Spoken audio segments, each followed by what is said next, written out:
여러분, 우리가 지난주에 함께 보았던 말씀을 기억하십니까? 지난주에 우리가 무슨 말씀을 묵상했지요? 아마 제 생각에는 우리 인생의 가장 큰 대박의 말씀이었습니다. 사실은. 왜냐하면 우리 같은 죄인을 하나님께서 기가 막힌 방법으로 의인 삼으시는 말씀이니까 말이죠.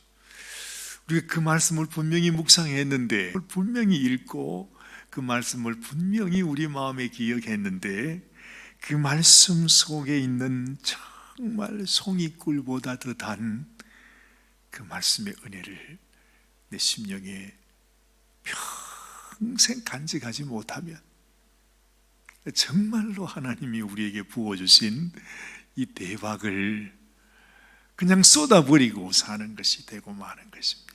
다윗이 우리 인생의 가장 큰 행복에 대해서 말했다 그랬잖아요. 기억하시나요? 다윗이 그랬습니다.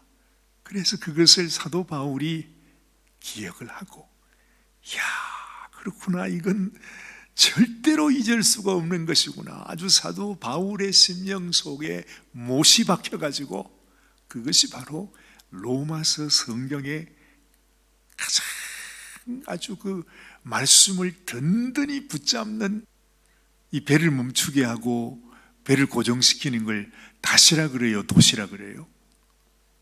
다시라 그럽니까? 갑자기 그 말이 생각이 안 나가지고.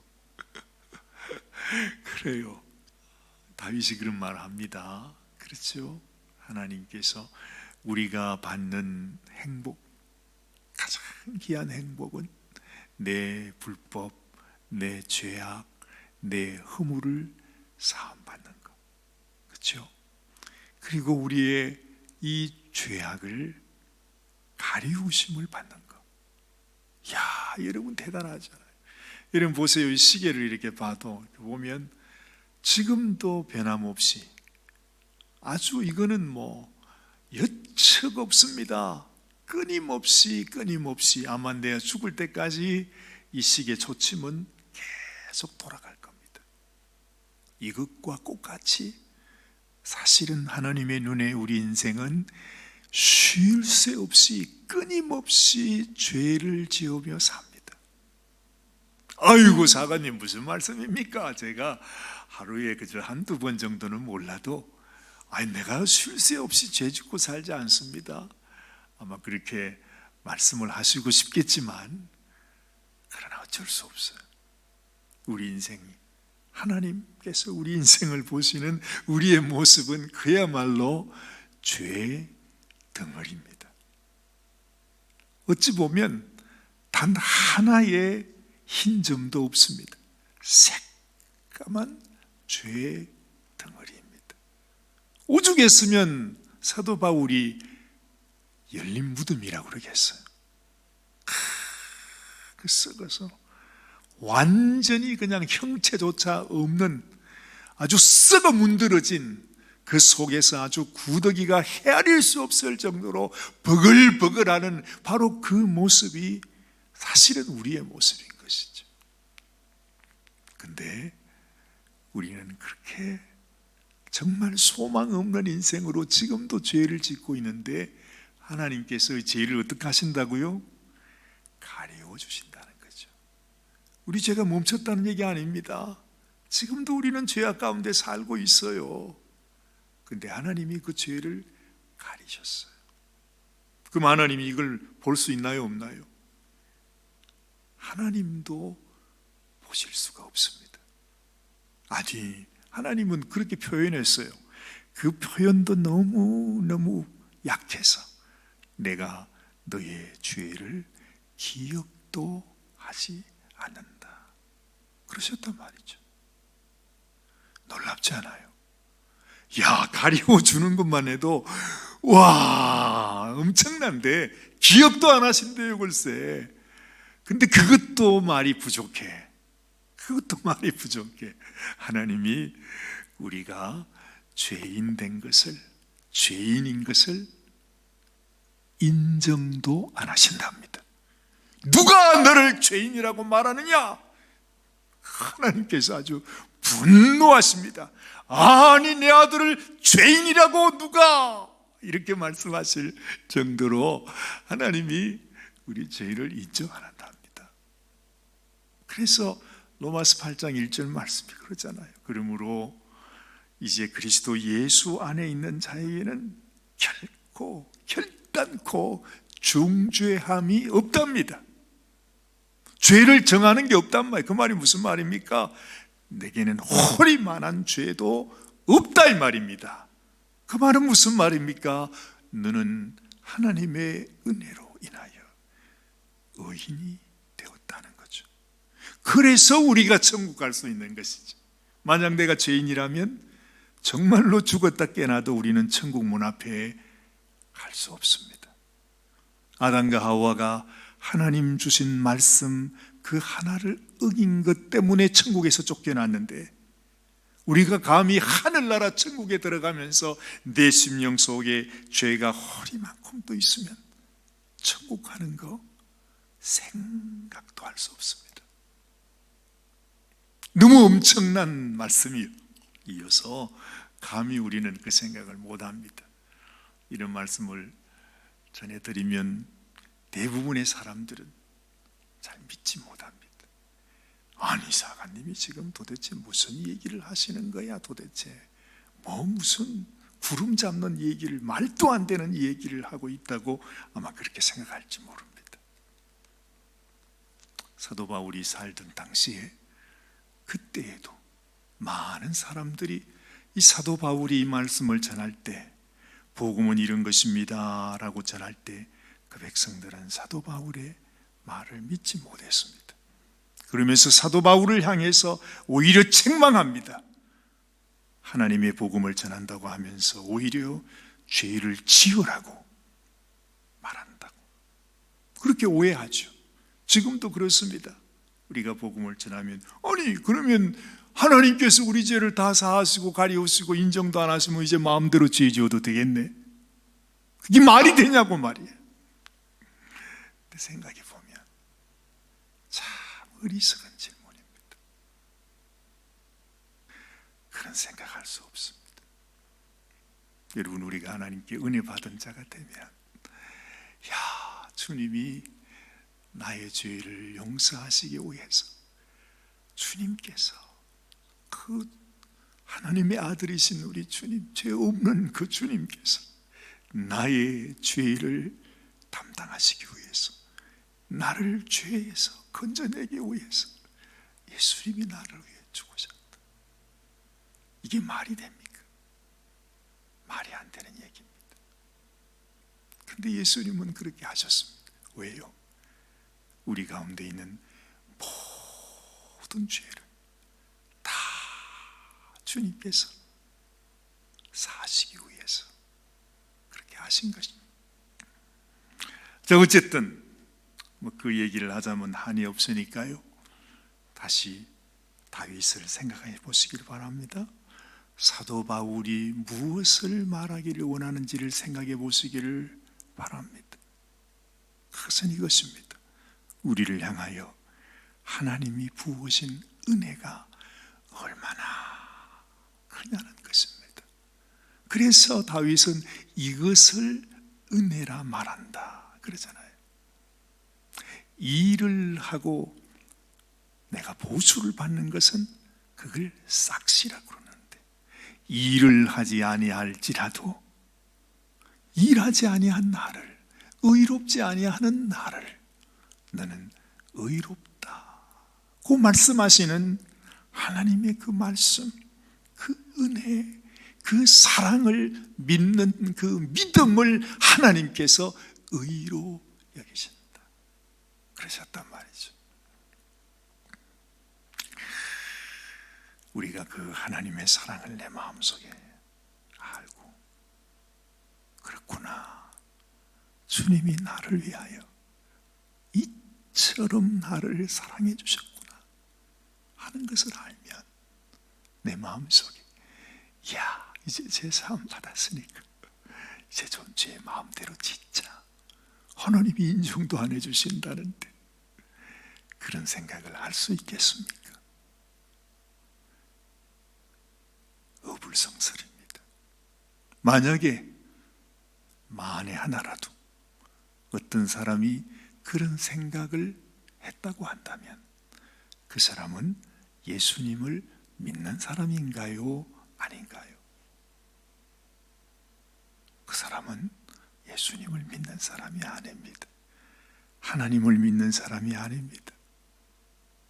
하나님의 아들을 발로 밟는 사람이죠. 우리 주님이 흘리신 거룩하신 보혈을 욕되게 더러운 것으로 만드는 자가 되는 것입니다. 그래서 이 세상에서 가장 큰 죄가 뭐냐? 그래서 이런 얘기를 하는 겁니다. 살인죄보다도 더 끔찍한 죄는 하나님께서 나에게 부어주신 이 은혜를 내 마음속에 받아들이지 못하는 것. 하나님이 이 놀라운 사랑을 베풀어 주셨는데 이 하나님의 은혜와 사랑을 아주 욕된 것으로 만드는 것, 이보다 더 큰 죄는 없습니다. 그렇게 생각해 보면 이 믿음이라고 하는 것은 모든 사람의 것이 아닙니다. 교회에 나온다고요? 예배 참석한다고요? 세례를 받았다고요? 아닙니다. 목사가 됐다고요? 장로가 됐다고요? 아닙니다.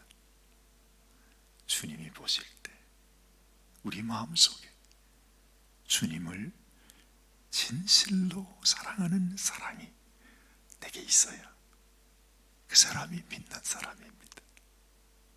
주님이 우리를 향하여 내가 너를 사랑한다, 내 사랑을 확정하기 위해서 나의 생명을 주었노라. 그러면서 주님은 묻잖아요. 너도 나를 사랑하니? 그렇게 물으십니다. 그 주님의 질문 앞에 내가 답을 하지 못하면 내가 평생 교회를 나오고 내가 무엇을 했다 할지라도 그 사람은 예수님과 관계가 없는 사람이 되는 것입니다. 오늘 이 시편 33편은 제가 서론이 참 많이 길었죠. 이것은 어떤 분들은 그렇게 말합니다. 시편 32편과 시편 33편은 서로 연결된 시편이다, 그렇게 말해요. 그래서 시편 33편은 제목이 없습니다. 보통 다른 시편들은 보면 물론 없는 것들도 있지만 대부분 그 시편에 나름 제목이 있습니다. 그런데 이 시편 33편은 제목이 없습니다. 그래서 시편 32편과 연장되는 시편이겠구나, 이렇게 짐작하시는 분이 있다 이 말입니다. 자, 그래서 보니까 우리 시편 32편의 마지막 절을 보십시오. 11절 말씀, 32편 마지막 절입니다. 너희 의인들아 여호와를 기뻐하며 즐거워할지어다. 마음이 정직한 너희들아 다 즐거이 외칠지어다. 이것이 의인된, 믿는 성도가 된, 참으로 하나님의 자녀가 된 자들의 고백이 바로 뭐냐? 그것은 주님 앞에 기쁨을 가지고 있는 것입니다. 와, 하나님께서 나에게 이런 은혜를 주셨구나, 이런 대박의 축복을 주셨구나, 하나님이 나의 모든 죄를 사하시고 나를 하나님의 백성, 하나님의 자녀 삼으셨구나 하는 감사와 감격 때문에 우리 속에 기쁨이 있다는 것입니다. 하나님께 기쁨으로 나갑니다. 즐거움이 있습니다. 그렇죠. 우리 마음이 정직하다면 우리는 즐겁게 외칠 수 있습니다. 하나님이 나를 사랑하셨다고, 하나님이 나를 당신의 자녀 삼으셨다고. 그 멈출 수 없는 감격과 우리의 고백이 우리 가운데 있습니다. 그것이 바로 찬송 아닙니까? 그렇죠. 그래서 우리 성도들에게 믿음의 증거가 뭐냐 묻는다면 우리가 온갖 것들을 다 낼 수 있겠지만 다 필요 없습니다. 그건 바른 증거가 아닙니다. 믿음의 첫 번째 증거는 기쁨입니다. 그렇겠죠? 예수 믿는다고 하면서 내 마음속에 기쁨이 없다면 그 사람은 거짓말하고 있는 것입니다. 기쁨이 없다면. 예수님이 분명히 말했습니다. 너희에게 내 기쁨이 충만케 되기를 원한다. 이 기쁨을 주시기 위해서 주님이 오셨다 말씀합니다. 그러니 이 세상에 살아가는 우리의 삶은 환난 중에 있지만 아무리 험악한 그런 환난, 시련, 고난 있다 할지라도 우리에게는 기쁨이 있습니다. 주님이 주신 기쁨을 제할 만큼, 그 기쁨을 뺏어갈 만큼 이 세상에 환난은 있을 수 없습니다. 이 세상에 나의 생명을 걷어간다 할지라도, 내가 이 땅에서 참수를 당하여 죽는다 할지라도 주님이 내게 주신 기쁨은 빼앗길 수가 없는 기쁨이라 이 말입니다. 그래서 이 말씀이 33장 1절에 다시 시작됩니다. 너희 의인들아 여호와를 즐거워하라. 찬송은 정직한 자들이 마땅히 할 바라다. 같은 말씀이잖아요. 그렇죠? 그러면서 말합니다. 수금으로 여호와께 감사하고 10줄 비파로 찬송할지어다. 새 노래로 그를 노래하며 즐거운 소리로 아름답게 연주할지어다. 하나님 앞에 은혜 입은 자, 하나님의 자녀가 된 자, 우리 주님의 사랑을 아는 자, 우리에게 있는 것은 기쁨과 찬송뿐입니다. 여호와의 말씀은 정직하며 그가 행하시는 일은 다 진실하시다 했습니다. 아니, 예수님이 실컷 말씀했는데 마지막 날 내가 천국 가서 예수님 만났는데, 야, 내가 가만히 생각해 보니까 내가 그때 말을 잘못했다. 그런 거 없다. 뭐 그러면서, 야, 넌 죄인이지 무슨 네가 의인이냐. 말을 바꿔버리면 말이죠, 도로함이 타버립니다. 정말로. 그런데 그럴 수 없다 하시는 것입니다. 그래서 예수님이 자신의 생명을 걸고 약속하신 것입니다. 그는 공의와 정의를 사랑하시며 세상에는 여호와의 인자하심이 충만하도다. 하나님께서 그의 사랑, 그의 은혜를 이렇게 충만하게 모든 사람들에게 다 차별 없이 다 주었는데도 그 하나님의 사랑을 받고 기뻐하며 감사하며 주님께 나오는 자는 눈을 닫고 찾아봐도 찾기가 힘듭니다. 우리 주님이 그렇게 말씀하잖아요. 주님이 이 땅에 오시긴 오셔야 하는데 올 때가 다 되었는데 아무리 찾아봐도 이 세상에 믿음이 없구나 그러신다 이 말이죠. 자, 보십시오. 여호와의 말씀으로 하늘이 지음이 되었으며 그 만상을 그의 입기운으로 이루었도다. 우리가 하나님의 이 사랑을 통해서 하나님이 어떤 분인지를 알게 됩니다. 하나님이 어떤 분이시죠? 하나님은 온 세상 만상을 다 그의 말씀으로 지으신 분이십니다. 하나님께서 우리에게 보여주십니다. 이 모든 세상, 때로 하나님이 의심이 될 때 있고 그럴 때 있죠.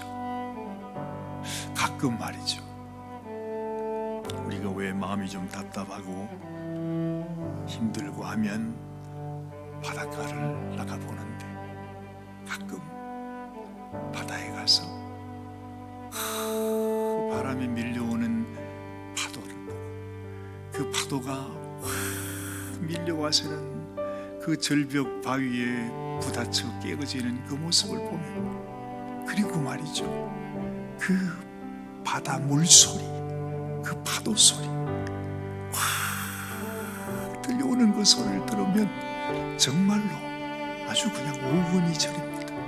다리가 후들후들 떨립니다. 그러고 있으면 말이죠, 파도가 얼마나 센지 저기 오는 파도가 어느새 내 발밑에 있어요. 그래서 막 도망가야 됩니다. 얼마나 무서운지 몰라요. 오늘 하나님께서 지금 그 말씀을 하세요. 그가 바닷물을 모아 무더기같이 쌓았으며 깊은 물을 곳간에 두시고 온 땅은 여호와를 두려워하며 세상의 모든 거민들은 그를 경외할지어다. 이 말씀은 오늘 우리가 하나님 앞에 기도하는 이 저녁에 우리 마음속에 다시 한번 기억하고 생각해야 하는, 이 온 세상을 지으신 그 하나님이 나를 당신의 백성 삼기 위해서 나의 찬송을 듣고 싶어서, 내 마음에 기쁨을 주시고 싶어서 그 기쁨으로 하나님 앞에 돌려드리는 것을, 하나님을 기뻐하는 모습을 보고 싶으셔서 이런 역사를 이루셨고, 그 사실 앞에 우리가 한번 부딪히는, 그래요 하나님, 그래요 하나님, 그 하나님이 이 땅에 오셔서 나도 겪어보지 않은 죽음의 고통까지 다 당하시면서 나를 사랑하셨다. 그리고 나의 고백을 듣기를 원하신다는 나의 기쁨, 나의 찬송은 하나님이 그렇게 기뻐하시고 귀하게 여기신다. 우리가 마음에 기억하면서 우리가 하나님께 기도하면 우리의 기도가 그냥 생명 없는 기도가 아니라, 땅에 떨어지는 기도가 아니라 정말 하나님의 보좌를 움직이는 그런 기도. 하나님이 우리의 기도 소리를 듣고 하나님의 역사를 이루지 않을 수 없는 그런 기도가 될 것입니다. 기도하십시다. 하나님 아버지, 오늘 이 밤에도 하나님의 살아계심을 저희들이 느낍니다. 하나님의 그 사랑, 도대체 우리가 무엇이길래 우리를 위해서 하나님이 이 땅에 오시고 우리에게 당신의 그 광대하심을 보여주시고 깨닫게 하시기 위해서 온 세상 모든 만물을 다 지으시고 아버지 하나님의 그 광대하심을 보여주시는지 하나님, 우리는 감당할 수가 없습니다.